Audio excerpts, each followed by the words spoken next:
Okay, we're recording. Right, Colin. You think you'd like to be a management consultant?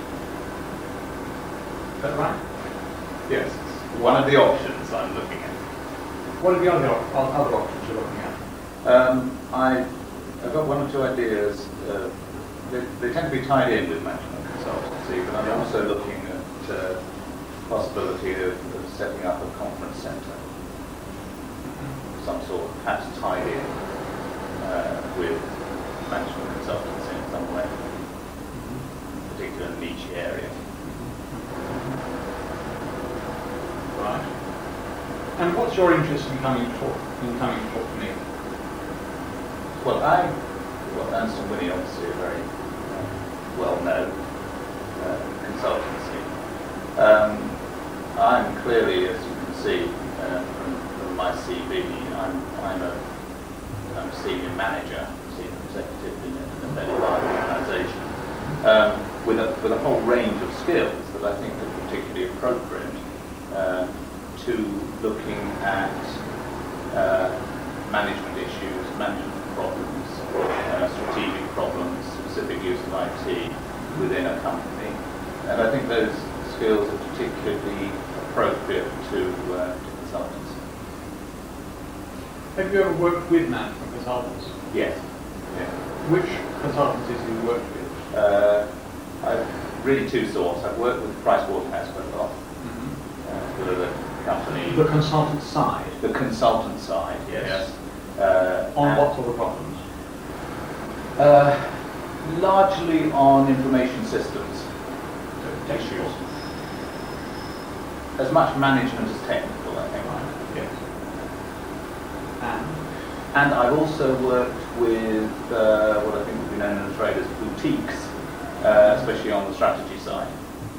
So the Boston type consulting companies. And they're on strategic problems? Yes. Yeah. So you've seen as a user Yes. how consultants work. Have you been the commissioning executive? Yes. They've been reporting to you? Yes. Have you ever worked yourself in a consultancy role? Internally, yes, on a number of occasions. It depends how you describe the consultancy role, but a consultancy role is probably closest in any organisation to a staff role. Yes. I did that, first of all, fairly early on in my career when I was in charge of training and personnel at London College. Right. So effectively, I was coming in as I think a consultant would on a number of occasions, where you had a greenfield site. Yes, there was an organisation that had just been bought by Thomson, and they wanted to set up a training function and then subsequently a personnel function. So I appeared there with an empty desk and a blank sheet of paper, and I then had to proceed and look exactly what training needs were and start to establish training programs to support that. And quite interestingly, I immediately moved in and widened the issue, because the issue wasn't simply about training. We were in danger of training people who shouldn't have been there, so there was a significant personnel problem. So I then put together a proposal and suggested that we looked at that as well. So that was a consultancy type assignment. The second example I think I can give you of a consultancy type assignment was about a year ago when I undertook to review the strategy for Thomson Tour operations. So again, I took a given as to where the company was, and I had 6 months in which to complete the strategic review, working with my colleagues to produce a strategy that everyone was committed to and agreed with.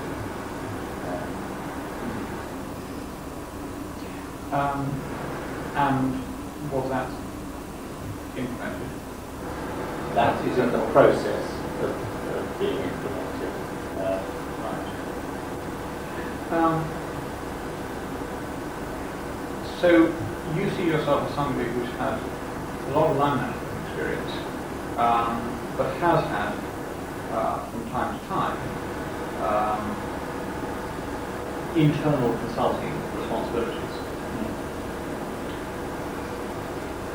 How would you conceive the position and responsibilities of an external management consultant to differ from anything that you've experienced so far? I think if you do it in pluses and minuses way, yeah. I think on the, well, let's take the negative first. You're going in cold, so that your knowledge of the organisation and indeed of the industry, yeah, is therefore much more limited. And I think that is a difficulty you have to overcome, and secondly a barrier to the people who are coming in to talk to. I think the value you have as a consultant is the consultant often plays the position of an arbitrator, yes, and he comes in with the ability to, he doesn't carry the baggage that a person inside the organisation carries, yes? He can actually look at particular issues and he can point them up, albeit very skillfully, yes, in ways that someone internally cannot, yes, because of the consequences of continuing to have to live with those people on a day-to-day basis for a long while. I think as well, the other thing that a consultant may bring is he brings a freshness to a particular problem. Yeah? He hasn't lived with the problems and the issues and heard the answers over and over again. So I think those are sort of difference. You haven't really answered my question, which was, what are the responsibilities that you would have, the problems you would face as an external consultant that you wouldn't have as an internal consultant? Oh, I think, therefore, acceptability. Yeah. You've got an initial hurdle to get over. Yes, very clearly. Yes. Yeah. Then there is the issue of understanding the business, the problems, the organisations, yes, the issues, yeah. Not only at the obvious level, but all the undercurrents, yes. Questions of integration. Yes. Then there is the very significant issue of getting people's attention. Yes. Not only for finding out exactly what the issues are, yes, and understanding them, yes, but getting their attention in a way that when you come back to present something, or to whisper something in their ear, or whatever you intend to do, that you have a ready audience.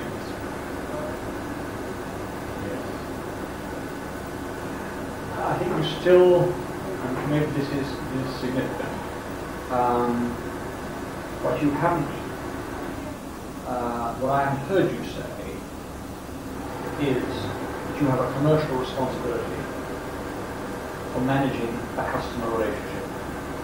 That you are delivering a service, yes, which is costing your client a lot of money, yes, and at all times you have got to be aware of this, and you've got to be managing the relationship in such a way that the client is not worried that he's not getting value for money. yes, yes. And this is not something which it is remotely as sharply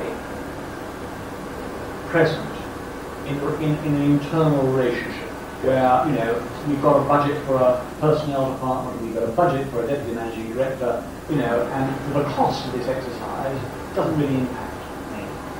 The cost of bringing in internal consultants is always a significant one.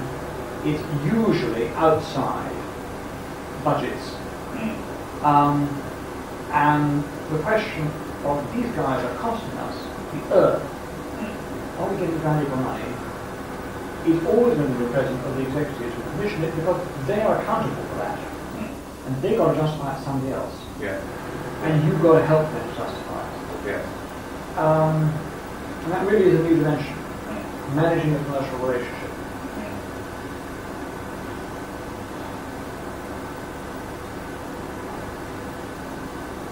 Have you had any experience of managing customer relationships with key accounts?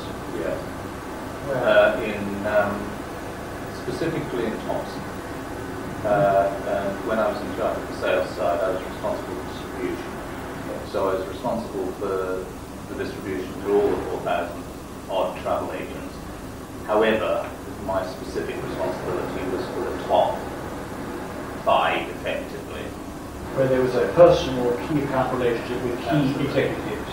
So my relationship would be with normally actually with the MDs of those organisations, but normally with also with someone who had a supplier relationship responsibility.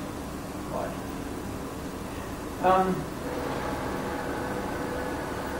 What do you look for yourself in becoming a management consultant? What do you hope to get out of it? I think what I'm interested in, what has always interested me, and I think what appeals is the challenge of taking issues, that are of concern to people. So I think that the 2 things in there are the challenge of it, and the second one is I specifically enjoy the help and support that I therefore give to people. So taking issues, understanding them, and then analysing them, and coming up with appropriate solutions in a way that involves the people who are then going to implement them, and then moving on to the implementation if necessary. Right. Okay. And one of the issues, as far as you're concerned, between joining Ernst & Winning as a full-time salaried staff member or working on a subcontract basis? And at the moment I'm fairly open-minded about it. I can see the advantages in coming in on a full-time basis, yes. I will admit I'm new to consultancy, yes, and that would be a significant benefit too. But what I do want is some time, yes, to do some other things that I want to do. I want to do a bit of writing, I want to do a bit of research in a number of areas. I want to look at this possibility of setting up a conference centre as well.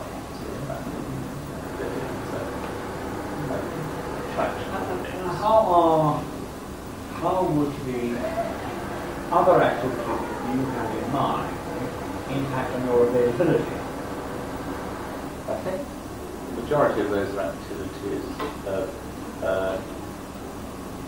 can be fitted around, just they're reasonably flexible in time. Certainly the sort of writing and research type work can be fitted in other days. The conference centre I think can be managed as a particular project on the side, yes, as though I had this project going and this project going. Yes. I don't see that is any. Would the conference centre stand your being away and not available for weeks at a time? No, because it would be relatively local to the London area. So if it wouldn't stand it, that would mean that you would not be available for work which took you out of London or which would demand very full-time attention. I would prefer not to be away from London for long periods. Yes. For personal reasons as well as for that reason. Yes. But I don't put it totally out for.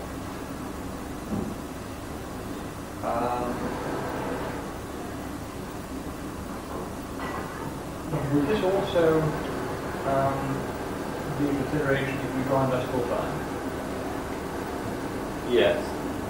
I think it would to some extent. I think if I joined you full-time, I would expect to get the work that was allocated. Yes.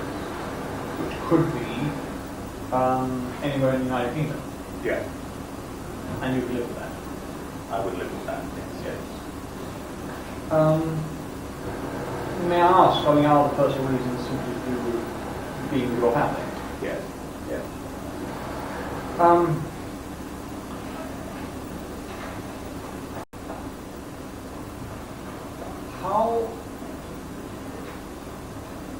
How successful do you think that you have the potential to be in selling consultancy work?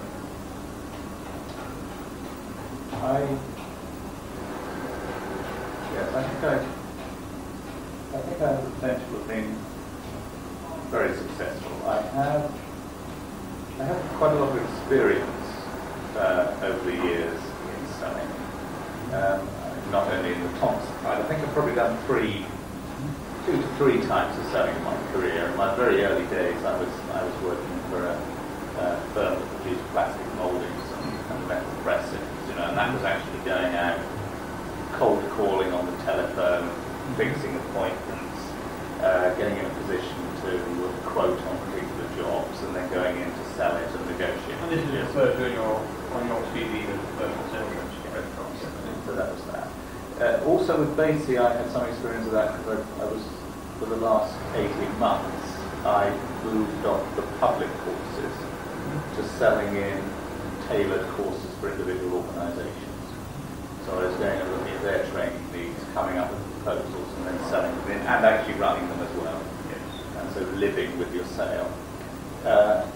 And the Thompson type of selling was much more representative, in inverted commas, yes, representing the company to senior people in the trade and senior accounts, though it did have significant negotiation, because it was up to me to negotiate the commission rates with the largest accounts and any deals on promotion and all the rest of it. So there was that angle to it. So I think I'm doing those things. I've developed an understanding of how you develop accounts and business over a period of time, yes? Of how you build relationships over a period of time, of how you deal and behave personally in those sort of situations on a moment-by-moment basis.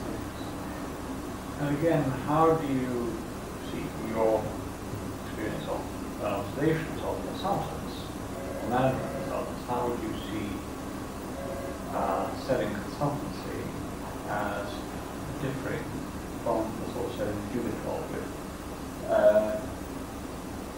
I think it's different in that you are, and you're partly selling yourself. You're selling yourself and you're selling your expertise. Yes, which I think is slightly different. I think as well that you are seeking to be in contact with people, so that when the particular opportunity arises, yes, you are there or thought of, yes, to be contacted or spoken to solve the problem. So you've got your network, you've got your warm relationships, so that you are the person they would naturally pick up the phone and talk to. Yeah, I have a problem. Yeah. So you have got to develop the art of maintaining those relationships, of finding reasons for seeing people, yes, and reminding them of your existence, yes, even if there isn't any workaround. Yes. And of course, there's the other side of selling consultancy, which is in most of the major consultancies, perhaps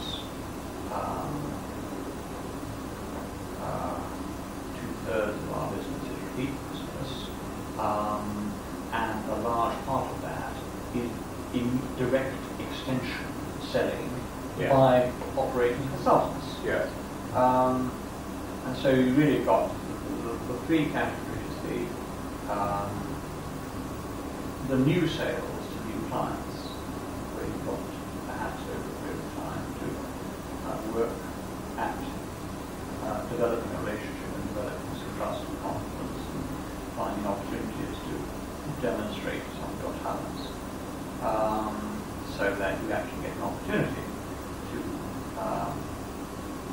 submit a proposal when the need arises. You then got repeat business with old clients where, having done good work for them, you made your job not to do something for them, to maintain the relationship, so they will continue to come back to you. And then, of course, there's the sometimes equally difficult job of having completed the job, simultaneously approximately £100,000, seeing an opportunity and persuading them that it would be worthwhile spending another £100,000 on solving another problem.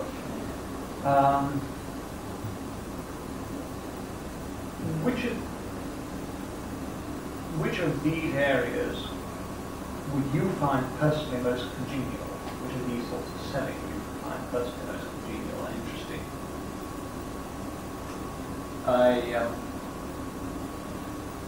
I think the first two in particular,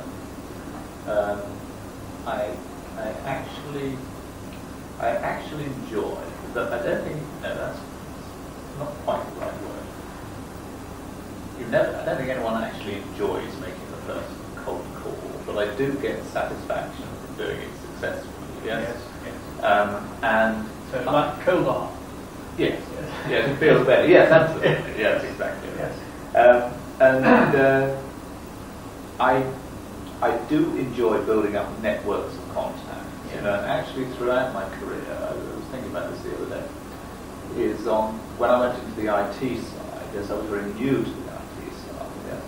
And one of the things I immediately set about doing was building up a network of contacts, not only obviously through suppliers, but also through people in similar positions, you know, other heads of IT, academic institutions who had something to offer, you know.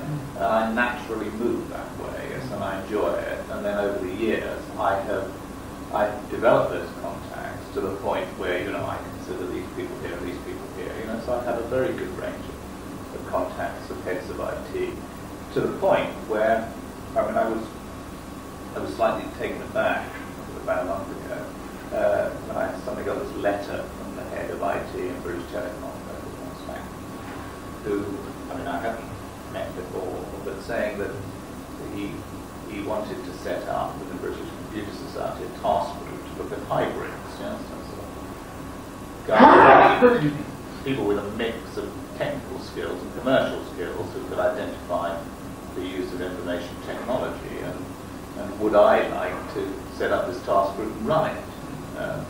And I think it's some compliment to me that I then set up a task group that consists of Rob Wilmot of Oasis, head of IT from ESSA, head of IT, or ex-head of IT from Marks and Spencer's, and head of IT from the Post Office, and the guy called Michael Earle, who's the Professor of Information Management at Templeton College, you know, I mean, that's, I suppose, after sort of 3 years in the IT industry, so I think that's actually quite an impressive network. I felt rather daunted sitting in front of that particular group.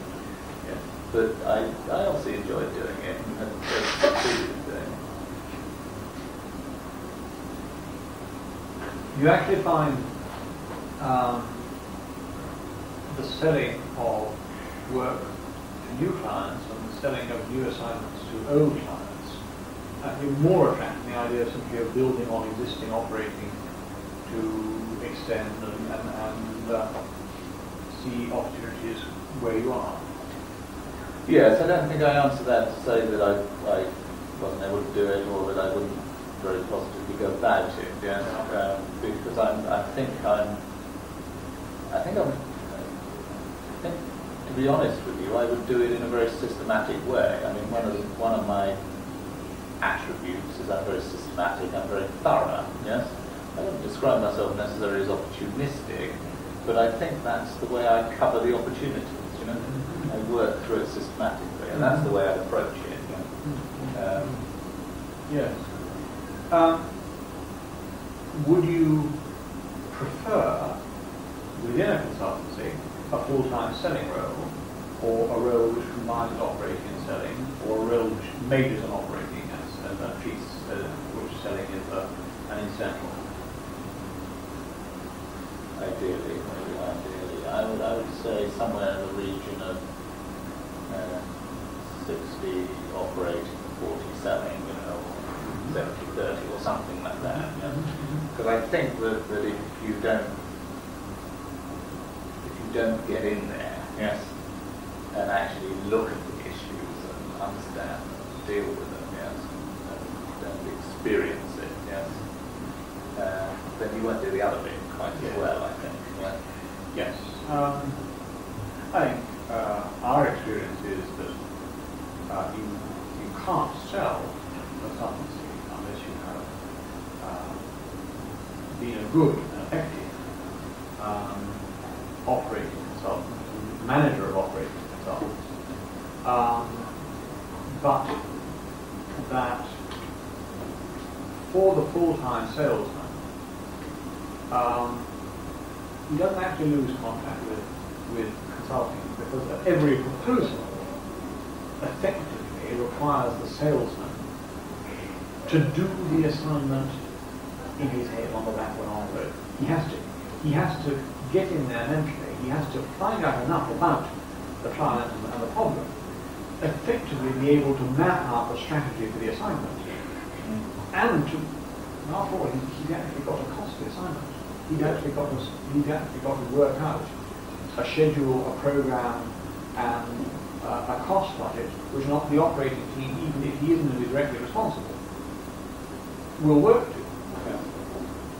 So, in fact, you are actually closely involved with consultants. The only thing is that you're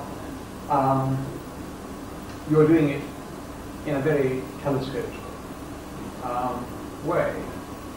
I think it's interesting you say that. I think that's one of the. I mean, I've noticed that actually, and I find when I've worked with some of the other guys, with Waterhouse and it's an area I find I'm pretty adept at, because I think I do it in my job anyway. Yes. You're working with one of your colleagues or one of your subordinates, and you actually say, right, here is an issue. Yes. Now let's think this issue through. Yes, what is it? Let's define it. Yes. Now let's break it down into its constituent chunks, and now let's think about how we'll approach it. Yes. And you spend time drawing on bits of paper or boards or something and trying it out on one another. And it seems to me that's the technique really you're going through. You say, have I understood it? How about this? Let me try this on you. I think that's the sort of technique we're using. What sort of money are you looking for? Well, I think as my overall earnings, I certainly don't want to fall below my current level of earnings, which is 60,000. Right.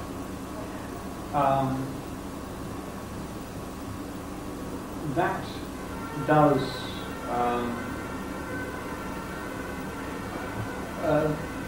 really underlines what we've been forming in my mind as we talk, which is that you are both too senior and too experienced to come in initially as an operating consultant. It would seem at the same time, to be fair, I don't see that you would be acceptable to the organisation as a full-time selling consultant if you had not accumulated over a period, need to be a very long period, it would probably be a year or two, some good operating experience and showing your track record, and a developed track record and showing your cases. It would seem to me that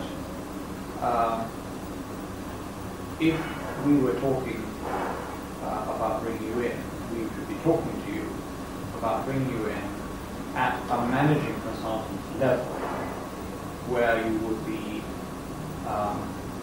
directly involved, personally, in top-level operating, but also in managing teams of assignments, teams of consultants, and individual consultants on other assignments.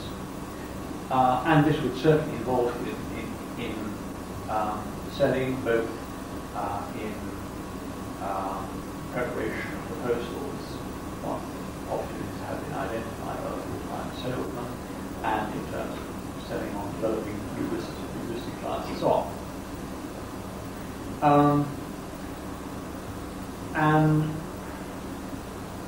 But I should also say, I think that you would find if you showed yourself to be talented in business development,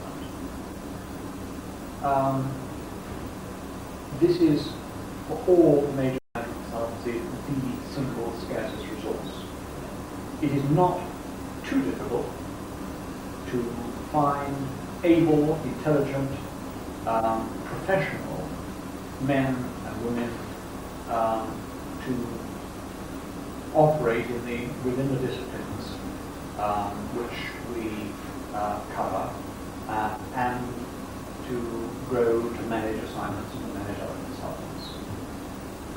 But some of our best operating and managing consultants are not very good at developing new business, and don't much enjoy it. They'll do it because they see it's in their interest and the interest of the firm, but it's not where their heart lies. And if you showed that you were somebody who actually had a real talent for bringing in new business and developing client relationships in a big way, I've no doubt at all that there will be a lot of pressure on you to devote as much of your time as possible to that. And I think you would have to decide what the limit to moving in that direction would be. The pressure on you would be to do it full time if you would. I also think that in the nature of things, it's an area where you find it would be difficult to find really as much scope operating as a part-time associate. And part-time associates are there to help us deal with the inevitable problems of fluctuating workload. Yes. Yeah. We do have part-time associates who we use for special purposes, who are specialists, perhaps in operating roles because they have particular technical expertise, which we don't have a full-time requirement, was very useful to have on tap, or in selling roles where we need somebody, say, in the defence establishment who's well connected to open doors for us and help us develop the contacts we need to establish our credibility and get work. But I don't quite see you falling into any of those categories. And my hunch would be that as an operating consultant,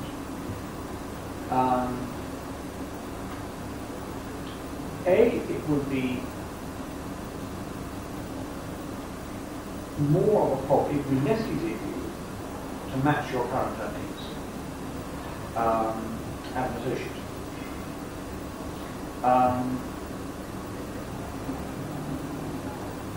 And that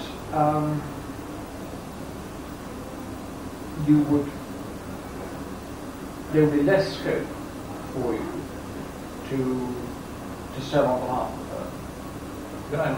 Can I just take that forward a bit? I mean, there's something you to say to me, well, let's give it a go. Yeah. And my primary focus, what you're saying, I think I understood you right, would be on developing the contacts and developing the business, yes? Yeah. And then managing some of that business, but primarily keeping, and I don't know what you had in mind, 50-50 or even more on something than that, but primarily. So what would happen? Would you say to me, well, look, Colin, your expertise is in the travel business, yes? Can you take this segment or other, yes? And can you begin to develop that for us? But how would you introduce to it? And how would you focus? that certainly is one possibility. Our experience of bringing people in who've got special knowledge in certain areas is the best of them rapidly find that their skills and expertise are just as applicable in other areas. And okay, they'll use their specialist knowledge, their specialist contacts to give themselves a running start, but they don't find themselves limited by them in any way. What they find themselves much more inclined to do is less to be concerned with what they know as to what the current market situation is and where the business is most easy to get. And if my hunch would be that if you joined us and found the travel industry was in the doldrums and couldn't afford much consultancy, but that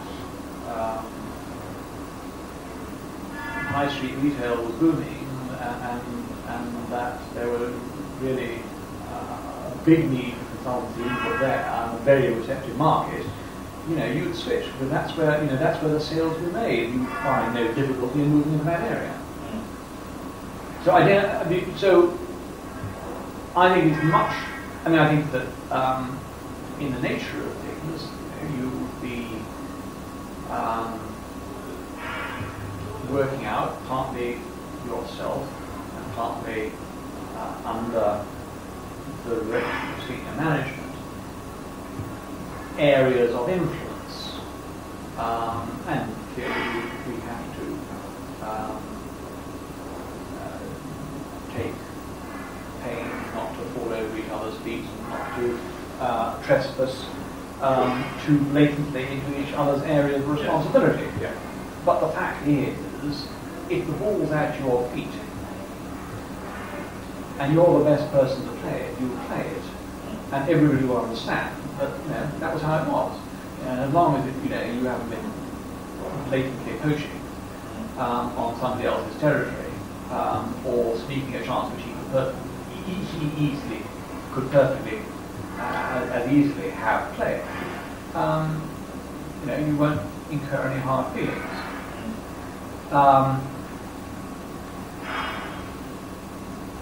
I think that it would be a matter of seeing where the holes in the organisation are, where the needs are, where we're looking for additional strength, and see to what extent we would fit. And it could be geographical, and it could be industry sector, or it could be functional discipline, or a mixture. And I don't have the impression that, apart from being offered the north of Scotland, any of those would worry you terribly. No, I think I would clearly prefer the south rather than the north. Yes. But in terms of, I think one of the things. And I think, to be fair, also that the south would probably, prefer you, in the sense that clearly the most credible people to sell in the north and in Scotland are Northerners and Scotsmen, because they are relatively regional markets. So I think that the danger that there will be much pressure on you to go off into the far provinces isn't very great. Except in pursuit of a particular client or a particular industry sector. Or a subsidiary. That's right. Yeah. But I think one of the things that I did bring to the party is a range of expertise, so I can, obviously the travel sector I understand extremely well, but I'm also able to range from sort of human resources across sales, across IT, so there is quite a range there. Yes, this is powerful. Do you see the travel industry as a sector which we as a company ought to be more interested in and putting more effort into than we are? Frankly, I can't comment because I don't know the extent, and I'm in danger of assuming the extent you're into it. But if you look at the world's largest growing industries. You know, you have tourism and you have information technology. Yeah? Mm-hmm. I neatly span both, which I find quite nice. But the tourism sector is multifaceted, yes? And the opportunities are there to seize market opportunities and turn them into profit are just enormous, you know. And there are, and because it's a very young industry, it is full still in major sectors of people who have started out entrepreneurially, you know, and have got to a particular point, you know, and are beginning to get themselves into an enormous mess, yes, and therefore are seeking all sorts of help and advice, yeah, to make them move from where they are to the next stage. Do you see the potential of any developments, whether in terms of technology or in terms of commercial strategy, which could revolutionise the industry and which could provide for companies who foresaw them and took the right strategic approach, which could give them a commanding advantage? It does seem to me at the moment that tourism is growing, but it's very competitive, and I get the impression that it's very easy to get bird fingers. Well, yes, I think you have to be a little careful. There are certain sectors of the tourist industry that are hugely competitive. Yeah? I happen to represent at the moment the one that is the most competitive, has been for several years. It hides the fact that there are lots of sectors of the tourist industry, yes. You know, that of all the holidays taken out of the UK, you know, I mean, 50% of them are independent, yes. There's all the business sectors, you know, and there's all the travel within the UK, you know, I mean, all those sectors are very different. They're not all as fiercely competitive as tourists. Some of them are very competitive. But I think what is, I think actually the idea of going out and saying that other things that you can do that will give you striking competitive advantage, yes, is a holy grail I'd just be careful of. Yes. Right. But what is quite clear is that the merging of information technology into tourism, yes, and the emerging opportunities that are coming through because of the host nations, yes, which are largely underdeveloped. I mean, you know, from Spain probably at one end, yes, which is now beginning to be reasonably developed, you know, through in Europe, Greece, which is significantly less developed, you know, to India, to, you know, wherever you go. The opportunities to bring information technology to bear and to start to speed information through, you know, that holiday availability, about information on types of holidays, yes, descriptions of what is available, you know, client communication, you know, and the use of technology in all those areas is just totally untapped. It's all about selling and distributing, and very little about the product. The product, in many of these cases, is actually there, yes, which is what is fascinating, yes. It's actually getting into the marketplace that is often the issue. You know, I mean, if you may have done this yourself, but if you go off the highways and byways in Spain, you know, or you want to go back down to Thailand, yes, or you want to go to Goa, you know, or you go to any of these places, or you want to in fact go to Cuba, you know, if you actually go out there is some jolly good product. I mean, it may not be exactly to a Westerner's taste, yes, but it is a very specific product, and it's interesting product, and stuff people will buy. The problem is, you know, is it available? Yeah? How do you get hold of it? You know, and I'm talking to my colleagues and friends. You know, I've got a friend who's just setting up a little tour operation of walking holidays in the Rocky Mountains. You know, and what he is doing is he's making something that is readily available in the States. You know, disappearing into the wilderness. Yes. Suddenly available to the UK market. You know, his issue is one of communication and distribution. is very important. Yeah, very interesting point. Anything else you want to ask me or tell me? One thing I just want to highlight, and I think is that in terms of taking projects, yes, and running with them, I think the particular skill, I bring two particular skills. I think I'm particularly thorough and good at planning things. Yeah. But I think the second skill that's important is that because of my range of experience, I have a peculiar understanding of issues of integration, of the commercial issue with the systems issue, with the human resources issue, and I think those are particular skills that are very valuable, and I think I've displayed them in my career. So that's one thing. I think the thing I want to develop is this idea of the sort of role that someone like myself would play, yes, and the relationship you would have as a sort of part outsider, to the insiders. I mean, what are the? You said, I think, what are the advantages as far as that's winning concerned. It's a way of topping up, or of getting extra power under the bonnet when you need it. Yeah.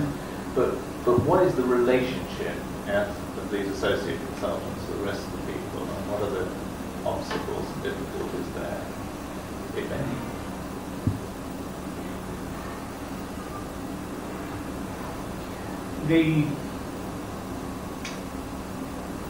The problem with associates is the problem of confidence, of knowing, of confidence that they're going to operate to our standards in our way, and that we're not going to have any nasty surprises because they've handled it in a way which they think is fine, which doesn't meet our norms.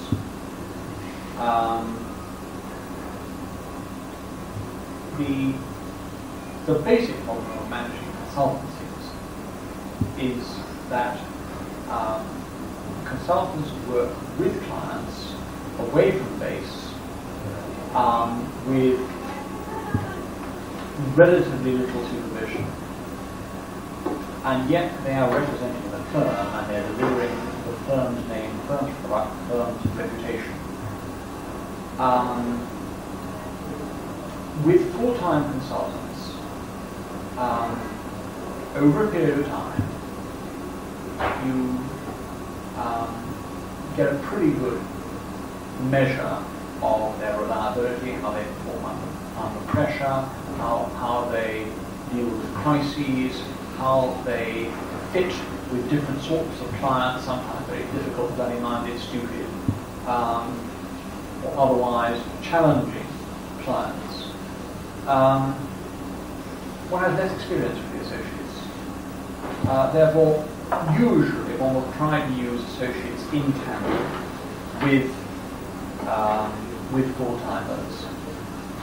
Clearly, over a period of time, one can build up the same degree of confidence in an associate. And one's always conscious of with any consultant, with new consultants, with associates, with anybody whose quality and reliability one isn't dead sure of, one simply is conscious of risk. Is something going to pop up? Is some situation going to arise which isn't going to be one where we've seen him performing, which maybe he won't be able to cope with? And will he have the nous to shout for help? Does he know his own limitations? Will he bring in, will he nip the problem in the bud, or bring in the reinforcement when they're needed, not after things have got difficult? And I think that is the situation. If you came in as an associate, you would have a selling job internally could be even more important than your selling what externally. Yeah. It's simply selling your reliability, so that the partners, the management consultants who are carrying the can, whatever you're doing, can sleep quietly at night. Yeah. Fine. Thank you. Right. Okay. Thank you very much indeed. That's been very fun. I enjoyed it. That's interesting.